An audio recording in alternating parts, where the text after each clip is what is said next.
Good morning everyone. In this video lecture, we have to discuss non-homogeneous transport equation in initial value problem. Previous video lecture में हमने homogeneous transport equation देखी थी in initial condition के लिए, initial value problem के लिए, और in this video lecture we have to discuss non-homogeneous transport equation with initial value problem. Statement is solve non-homogeneous transport problem ut plus b D u is equal to f. अगर हमारे पास right hand side में zero है तो वो homogeneous होती है। अब यहाँ पे लेफ्ट हैंड साइड पे हमारे पास कोई भी नॉन फंक्शन एफ है तो ये हो जाएगी non homogeneous. U t plus b D u is equal to f in I R n cross zero to infinity where initial value problem हमारे पास u is equal to g होती है on I R n where हमारा t equal zero होता है। Where b I R n पे कोई भी फिक्स्ड कांस्टेंट वेक्टर होते हैं और एफ भी हमारा यहाँ पे अब नॉन फंक्शन होगा जो कि I R n cross zero to infinity से आई आर तक डिफाइन होगा। और जी आपका आई आर एन से आई आर एन तक कोई भी नॉन फंक्शन होगा।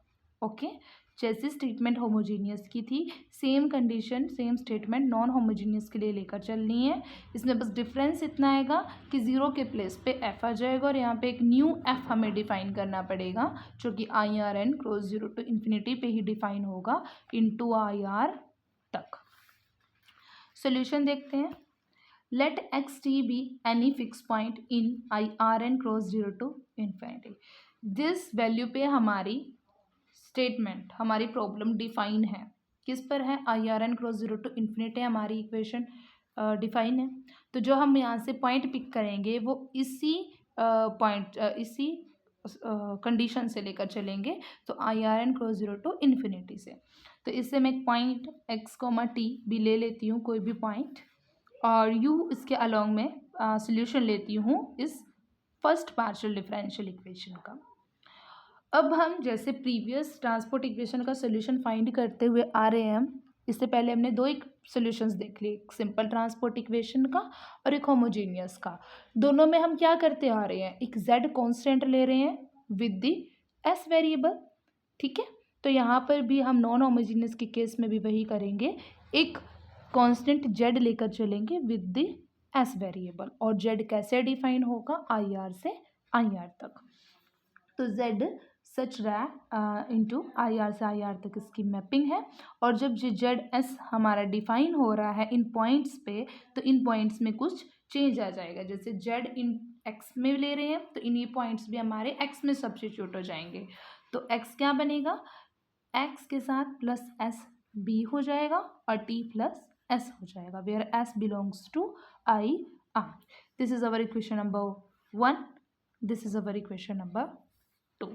अब हमने क्या करना है, इक्वेशन नंबर 2 को डिफ्रेंशिएट करना है। जैसे ट्रांसपोर्ट में होमोजीनियस वाले दोनों सोल्यूशन में हम करके आए हैं, वही सेम केस इसको भी हम डिफ्रेंशिएट करेंगे। इसको डिफ्रेंशिएट करेंगे तो कैपिटल जेड लिख लो या जेड ही रहने दो, अपने अकॉर्डिंग आप यहाँ पे लिख सकते हो। इसको इस साइड करेंगे डिफ्रेंशिएट तो बी बाहर आ जाएगा। ओके, बी बाहर आ गया और कैपिटल डी हमने लिख दिया और इसका डिफ्रेंशिएशन हो गया। प्लस यू का होगा यू टी और फिर अंदर वाले टर्म का होगा x plus s b t plus s. I hope आपको ये डिफ्रेंशिएशन समझ में आया होगा। हमने सबसे पहले क्या करना है, देखो इस पूरी टर्म का करना है तो इस पूरी के साथ डी लगा दो, कैपिटल डी लगा दिया, मतलब इसका डिफ्रेंशिएशन हो रहा है विद रिस्पेक्ट टू एस। तो हमने डी लगा दिया, u x plus s b t plus s बन गया। अब जो ये अंदर वाली टर्म थी इसका होगा ना, तो इसका भी हो गया। अब जो हम एस के रिस्पेक्ट में कर रहे हैं तो ये एस में तो बाद में होगा, पहले यू की वैल्यू, यू में है फंक्शन तो यू का होगा ना पहले तो पहले तो आप यू का करो। यू का करेंगे तो u t x plus s b t plus s, पहले पूरी यू का हो गया। फिर अब अंदर वाली टर्म का करो तो अंदर वाली टर्म का capital D u x plus s b t और फिर इसके अंदर टर्म जो ये बी है, ये भी इस एस का तो 1 हो जाएगा और इसका बी।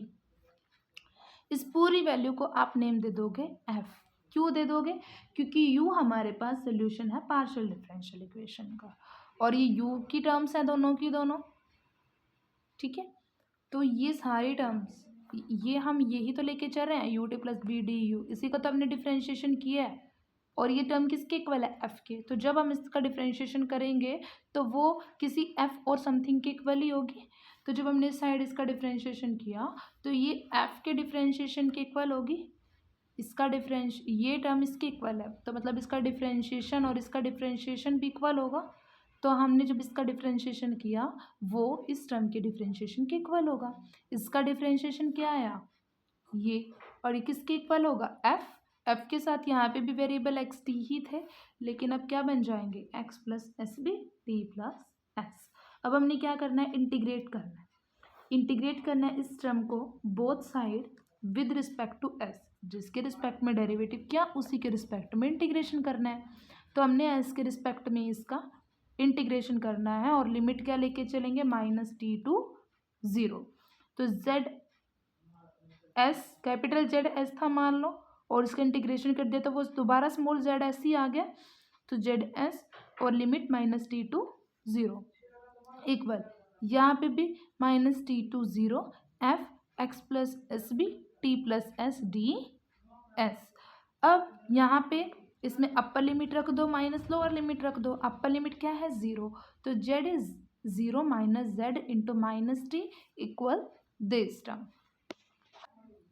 अब हमारे पास जेड ज़ीरो है, तो जेड ज़ीरो हमारी किस कंडीशन, ये जेड ज़ीरो कब हुआ था हमारा, जब हमारे पास यू एक्स टी था, है ना, स्टार्टिंग में वैल्यूज थी। और ये कब होगा, माइनस टी। माइनस टी हमने होमोजीनियस वाली कंडीशन में पुट किया था अभी, है ना। और होमोजीनियस वाली क्या कंडीशन थी, X minus T B comma zero. ये हम होमोजीनियस वाला केस लेकर आ चुके हैं और ये यहाँ पे ट्रांसपोर्ट वाला। तो अगर आपने प्रीवियस लेक्चर नहीं देखे हैं तो पहले प्रीवियस लेक्चर को देखो, वहाँ से हमारे पास ये दोनों आए हैं कि जेड ज़ीरो है तो यू एक्स टी आएगा, इस कंडीशन पे ये थी वैल्यू, और इस कंडीशन के लिए ये वैल्यू थी U X minus T B comma zero equal to minus T to zero integration है और ये टर्म है। अब हमने क्या करना है, जो टी प्लस एस है इसको एस डैश पुट करना है। टी प्लस एस को एस डैश पुट किया तो यहाँ से एस की वैल्यू क्या आएगी, टी उधर साइड चला गया तो एस डैश माइनस टी, और इसका डेरिवेटिव करेंगे तो D S is equal to D S dash. अब अगर यहाँ पे ये लिमिट एस माइनस टी है, अगर एस माइनस टी है तो एस डैश क्या हो जाएगा, ज़ीरो, और अगर ये एस ज़ीरो है तो एस डैश की लिमिट क्या हो जाएगी, टी। तो सबसे पहले आप लिमिट चेंज करो कि अगर एस माइनस टी है तो लिमिट ज़ीरो बन गई तो ज़ीरो, और अगर ज़ीरो है तो लिमिट क्या बन गई, टी।